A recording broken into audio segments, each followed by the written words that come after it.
I knew something was off the moment I saw the tow truck creeping down my street at 7 in the morning.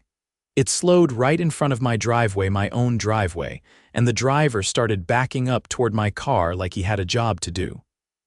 My name's Preston Karr, and I don't play games before coffee.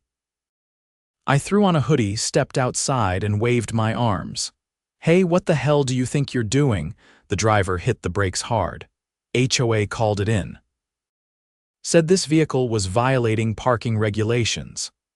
I looked at my car, my perfectly parked, registered, and inspected black Ram 1500 sitting on the exact concrete pad I paid for 5 years ago. You're looking at the homeowner, and that's my truck. On my driveway. Right on cue, the queen of petty HOA power plays herself strutted down the sidewalk in her pink tracksuit and oversized sunglasses.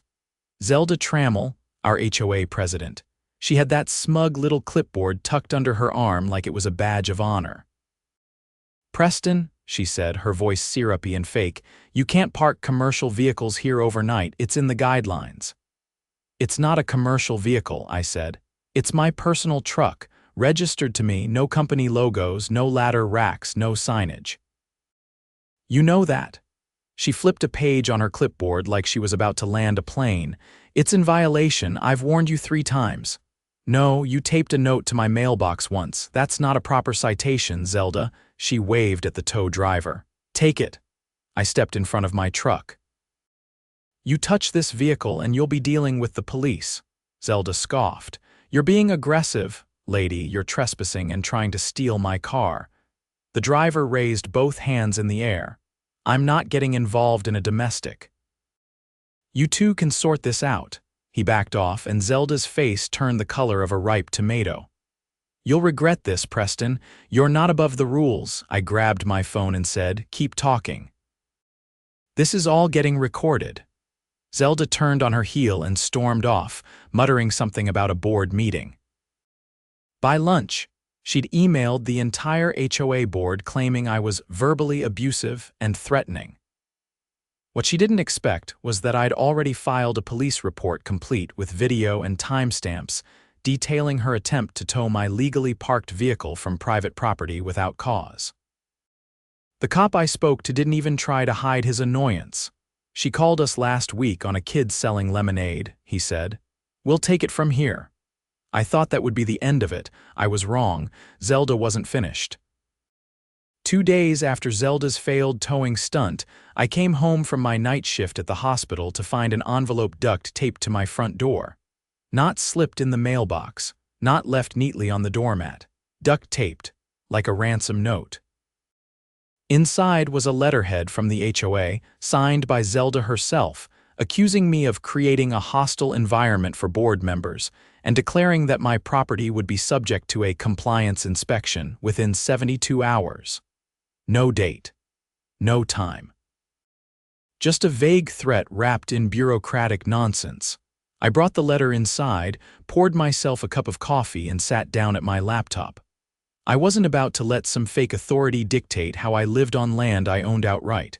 I started digging. Our HOA bylaws, posted publicly on their rickety website, required a minimum 10-day written notice for any property inspection not initiated by a formal complaint. It also stated that only violations concerning public safety or visible code issues could trigger an unscheduled review. Neither applied. My lawn was mowed, my property was clean, and my truck hadn't moved an inch. I printed out the relevant pages, highlighted the clauses, and stapled them to the letter she'd left. Then I made 6 copies, one for each board member. Zelda wasn't going to keep hiding behind vague threats and fake rules. 24 hours later, 2 men in khakis and HOA polo shirts came strolling up my driveway with clipboards and a camera. I stepped outside before they could even reach the porch. "Gentlemen," I said, holding up the documents. "This inspection violates your own bylaws. You've got no appointment, no complaint, and no legal grounds to be here." One of them glanced at the other.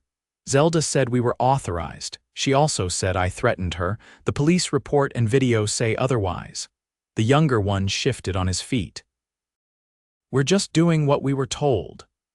Then tell Zelda she can read a cease and desist next time she sends people to harass me, because I've already forwarded this letter to my attorney and I've requested a meeting with Officer Reel from Precinct 6. That got their attention. The older guy muttered something about double-checking with the board, and they both retreated without stepping foot past the edge of my walkway. By the end of the week, 3 other homeowners had approached me. First was Lillian from 2 doors down, then Marcus from the corner lot. Then an older gentleman named Sam, who I'd barely spoken to in the 5 years I'd lived there. All of them had similar stories. Lillian's mailbox had been painted over with HOA-approved colors, without her consent. Marcus had been fined for unauthorized landscaping after planting drought-tolerant shrubs that reduced his water bill. Sam had been billed over $500 for a fence repair he never approved, performed by a contractor who wasn't licensed in the state. It was a pattern, and Zelda was at the center of it. I invited them over Saturday morning. We sat on my back patio with coffee and a manila folder full of printouts. I had a portable voice recorder running, because if Zelda was bold enough to fabricate vehicle violations, I had no doubt she'd stoop lower. Her cousin owns that towing company, Marcus said, flipping through one of the documents I'd printed. I called them after she tried to tow my wife's car last year. Turns out she's been funneling all the HOA towing jobs through him. Lillian laid down her cup. That's a conflict of interest. She never disclosed that connection. She also used HOA funds to repair her own driveway, Sam added.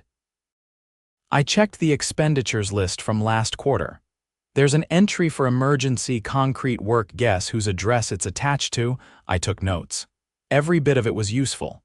But what sealed it came from Marcus. He dug deeper. She's been billing the HOA for consulting fees under the name ZT Community Development. It's a fake LLC. Registered to a P.O. box in another town, no employees, no services rendered. I stared at him. You're sure? I ran the EIN. It's a shell. She's paying herself. That was fraud, real fraud. Not the petty kind with mailboxes and shrubs, but the kind that gets people fired, fined, or worse. We compiled everything: signed statements, transaction screenshots, photos, and HOA documents, and I forwarded it to the precinct and the county's Office of Homeowner Association Oversight, which I'd only recently learned existed. By Monday afternoon, Officer Reel called me back. I'm going to need access to your footage from the truck incident, he said, and I'd like to speak to your neighbors. This is bigger than we thought. Do we have a case? Oh, we're way past that, he said. We're looking at embezzlement, misappropriation of funds, and possibly coercion. If these contractors were unlicensed, that opens up civil liability too. I sent him the files. That Friday, 3 unmarked cars rolled into the neighborhood just after noon. Zelda was in the middle of pruning her rose bushes when the officers approached her. She tried to wave them off, probably thinking it was another minor complaint. They showed her a folder. She stopped speaking after the 3rd page. They didn't cuff her, but they did escort her to her house and came out 2 minutes later with her laptop and a box of paper files. Word spread fast. By evening, someone had taped an anonymous flyer to every mailbox. Zelda Trammel under investigation for fraud. Emergency HOA meeting Sunday. Sunday's meeting was packed. More residents showed up than I'd ever seen before. Some were angry, some were confused, but all of them wanted answers.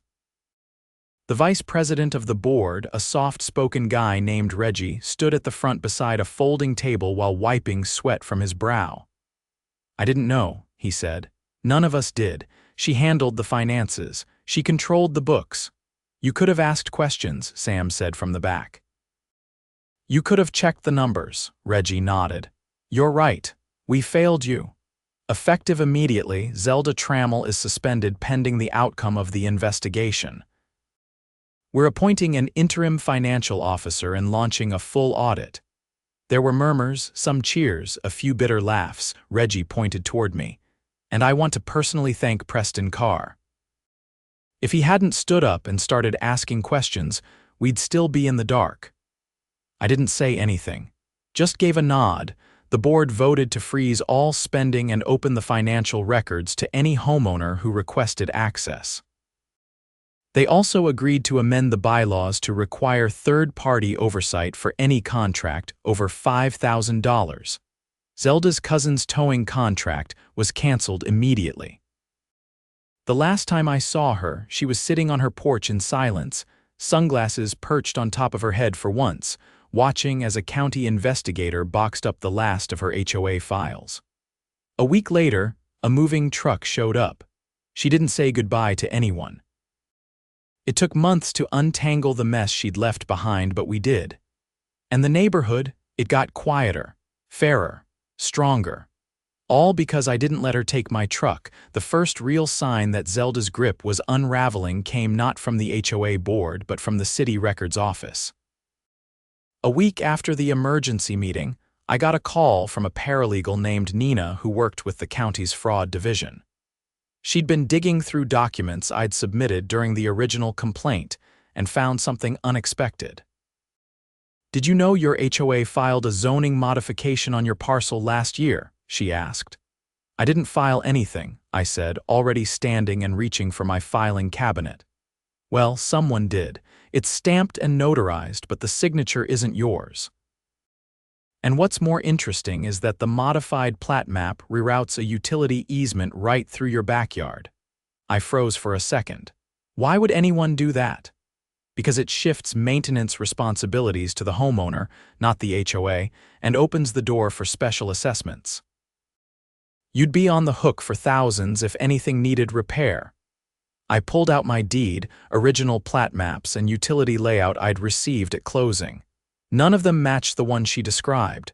"Can you send me a copy?" I asked. She emailed it before we even hung up. There it was, my name, printed on a form I'd never seen, with a signature in shaky cursive that didn't even remotely resemble mine. The notary stamp was real. I ran the ID through the Secretary of State's website. The notary was Zelda's niece. I took a breath and called Officer Real. He didn't need convincing. "That's forgery," he said, "and abuse of authority if she was using her position to push it through without homeowner knowledge. We'll bring in the DA." By the next evening, 2 investigators from the district attorney's office were in my living room with a scanner, reviewing every document Nina had flagged.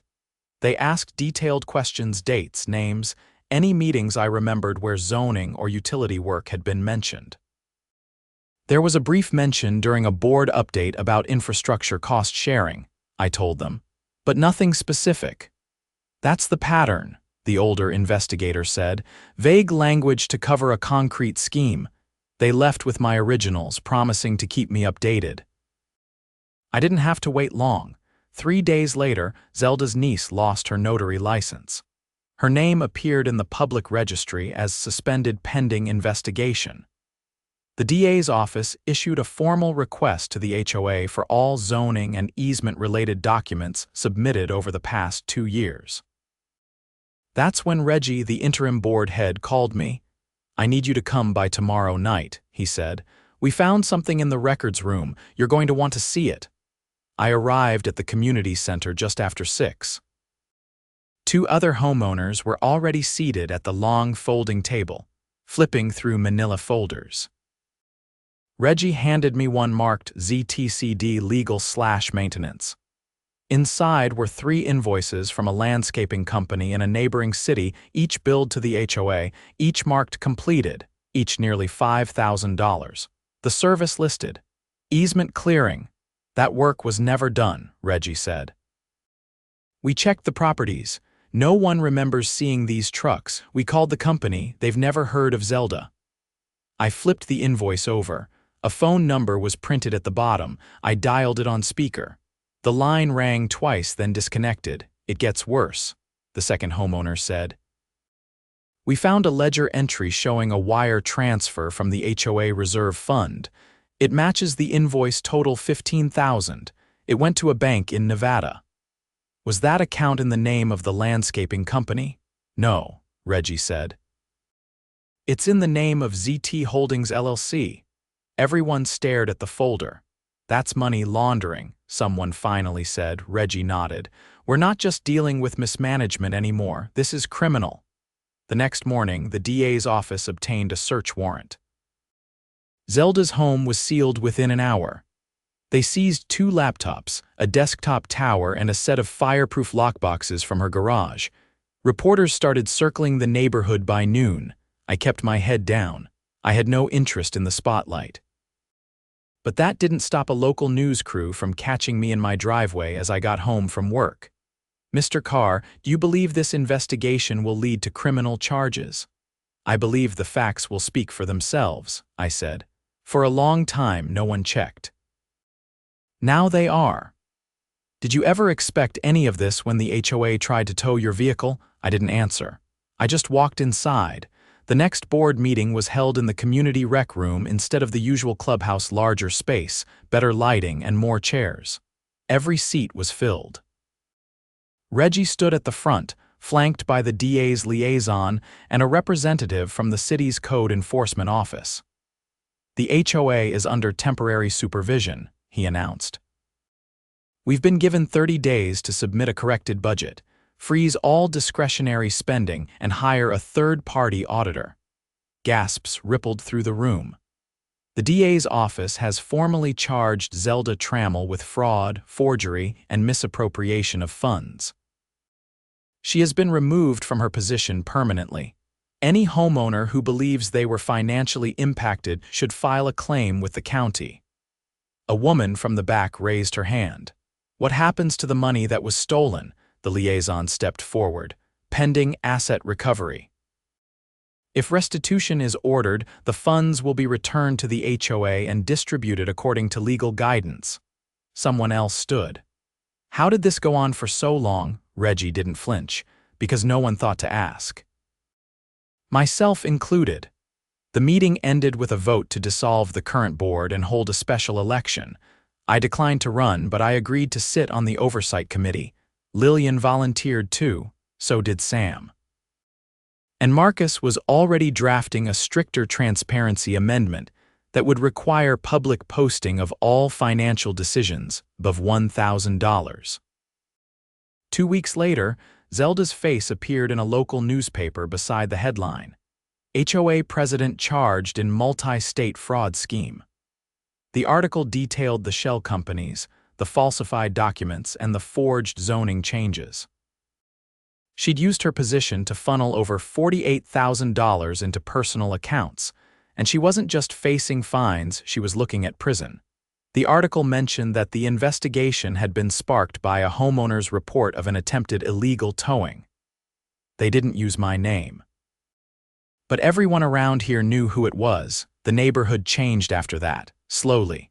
Meetings became more open, budgets were posted publicly, residents who had never spoken up before started attending regularly. Things weren't perfect, but they were real, accountable, honest. And the next time I parked my truck in the driveway, no one said a word. The first letter arrived 3 weeks after Zelda's indictment. It was from the law firm representing the interim HOA board. Short, precise, and printed on thick ivory stock. An official notice that the HOA would no longer enforce any parking restrictions not explicitly authorized by city ordinance.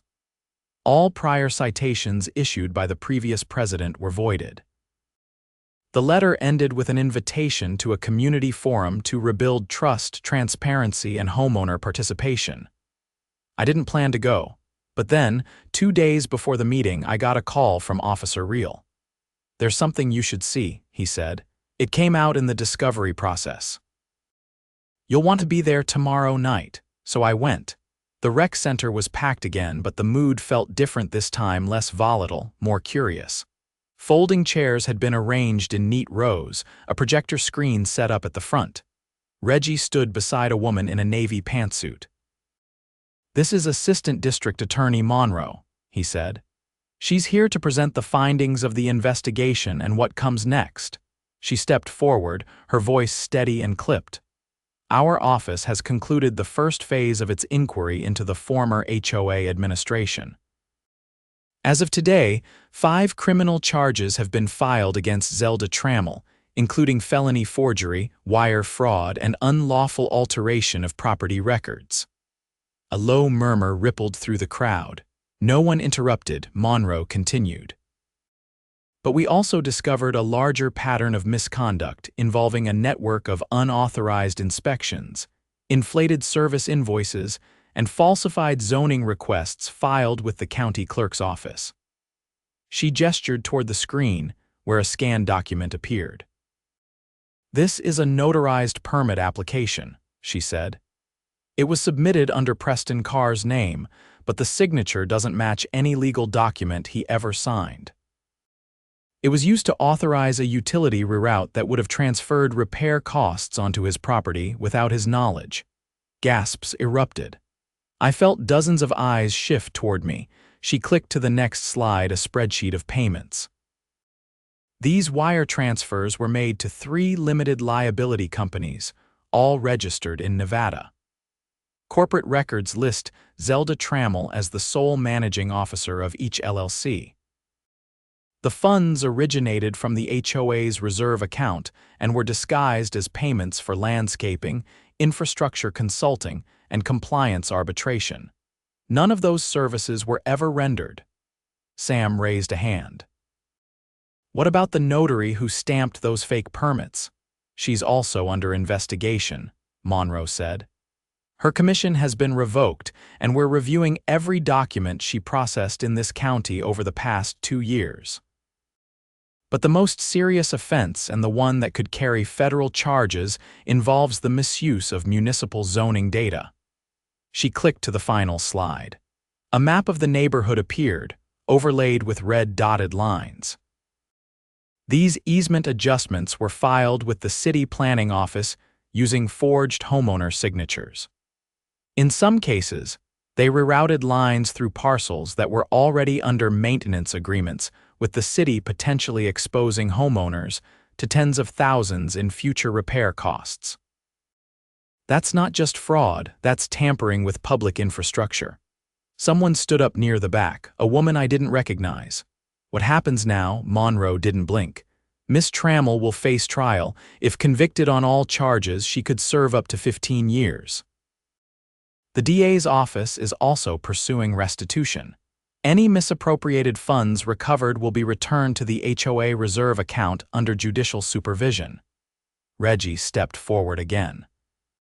"We've also hired a neutral third-party auditor who will publish a full breakdown of HOA finances for the past 5 years. That report will be made public." Lillian stood up. "So what safeguards are going in place to make sure this never happens again?" "We're drafting a new charter," Reggie said. "It'll require every financial transaction over $2,000 to be disclosed online within 48 hours. All board meetings will be recorded and made available to every homeowner. And no board officer will be allowed to hold more than 1 term without a community vote." Marcus crossed his arms. "What about enforcement authority? Can the HOA still fine us for stupid stuff like flower colors or garden gnomes?" Reggie chuckled. "Only if you vote to keep those rules. We'll be holding a referendum on all current regulations. Every homeowner gets 1 vote, no proxies, no exceptions." The meeting ended with quiet applause. 2 weeks later, a city contractor showed up to repaint every curb in the neighborhood. The previous red zones arbitrarily added by Zelda's administration were removed. Residents were informed that, going forward, only city-approved signage and markings would be enforceable. I watched from my front yard as the last of the old paint disappeared under a fresh coat of standard gray. That same afternoon, a letter arrived from the DA's office. It was brief. "Dear Mr. Karr, we are pleased to inform you that your documentation and cooperation were instrumental in securing the indictment of Zelda Trammel. Your actions prevented potential financial harm to multiple homeowners and contributed to exposing a pattern of criminal activity that extended beyond your neighborhood. Thank you for standing up. Sincerely, Adriana Monroe, Assistant District Attorney." I folded the letter and tucked it away in the back of the drawer where I keep old tax returns and appliance warranties. I didn't need a plaque or a parade. just peace of mind. The HOA held its first election under the new charter a month later. I didn't run, but I attended, sitting in the back with a clipboard and a coffee like half the neighborhood. Lillian was elected secretary. Sam took treasurer. Reggie stayed on as president this time with unanimous approval. After the results were announced, he made one last announcement. We're officially dissolving the towing agreement. No homeowner will ever face removal of their vehicle without a court order or a city citation. And as a gesture of goodwill, the HOA will reimburse any resident who paid a towing fine under the prior administration. There were cheers. Actual cheers. I walked home under a sky streaked with orange and violet, the kind of sunset that makes you forget for a little while that things had ever gone sideways. That night, I backed my truck into the driveway. A little crooked. No one cared. As I stepped inside, I glanced at the quiet houses around me, porch lights glowing, windows open, laughter floating from a backyard 2 doors down. It wasn't perfect. But it was ours again, and that was enough.